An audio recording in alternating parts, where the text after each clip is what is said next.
расман муҳорибаи рейтингӣ дар вазни нимёнаи UFC байни шашум рақами рейтинг Ҷефф Нил бо рекорди 15-4 ва даҳум рақами рейтинг Шавқат Раҳмонов бо рекорди 16-0 рӯзи 14 январ дар турнири UFC Fight Night. Ассалому алайкум дӯстон, хуш омадем ба шабакаи мо. дар навори имрӯза барои шумо тозатарин ва муҳимтарин хабарҳоро аз ҷаҳони ММА омода кардем. барои пешравии канали мо лайкро гузошта 3-4 калима комментария нависен. мо боша наворо оғоз мекунем.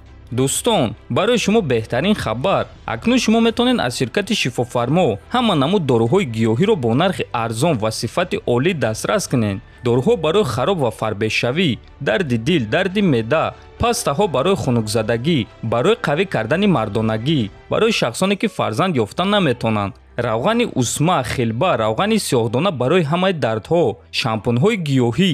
худи ҳозир ба номерҳои дар рӯи экран буда занг зада доруҳои даркории худро бо нархи арзон дастрас кунед ва ҳатман аз номи канали Паҳлавон гап занед. ҳамин гуна шумо ҳам доруҳои даркории худро дастрас мекунед ва ҳам канали моро дастгирӣ мекунед.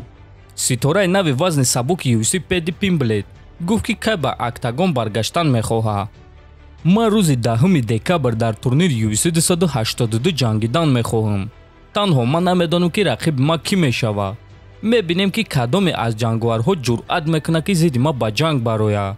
ҳамаи онҳо оиди ман гап мезананд, ҳамаи онҳо номи маро мегиранд, аммо вақте ки ба онҳо шартнома барои муҳорибаро равон мекунанд, онҳо дарҳол рафтори худро тағйир медиҳанд. мефаҳмед ман оиди чӣ гуфта истодам, гуфтааст Пимблет. ва дӯстон, чӣ хеле ки аз суханҳои Пэдди фаҳмиден, ӯ мегӯяд ки зидди ӯ ягон ҷанговар ҷангидан намехоҳад.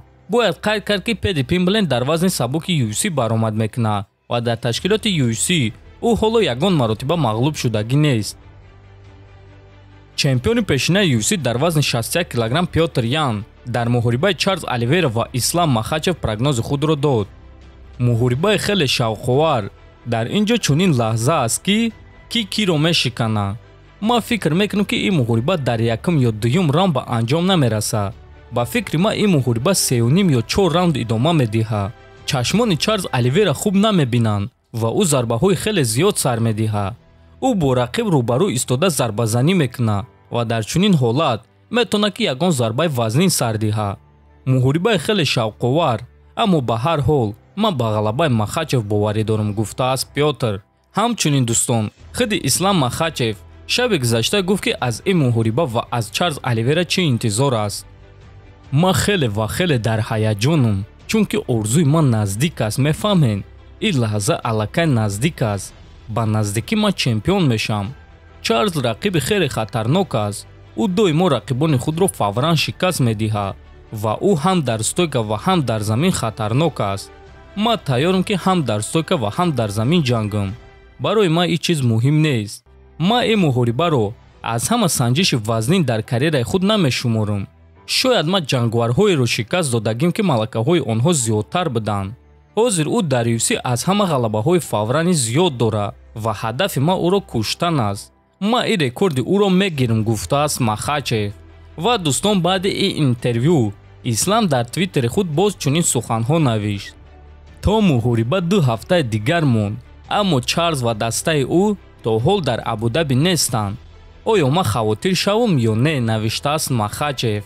ва чанд соат пеш Чарлз Оливейра дар ин суханҳои Махачев ҷавоб дода чунин навишт. ором бош, падарат ба роҳ баромад. салом Абу-Даби, навиштааст Оливейра. ва дӯстон, бояд гуфт ки ин хабари хеле хуб аст. ҳар дуи ҷангварҳо аллакай дар Абу-Даби қарор доранд. акнун умедвор мешавам ки онҳо вазни даркориро бе ягон проблема мекунанд ва мо ин муҳорибаи онҳоро мебинем. дӯстон, ҳатман дар канали мо обуна шавем, фикр ақидотонро нависен. то боздид хонободу сарбаланд бошен.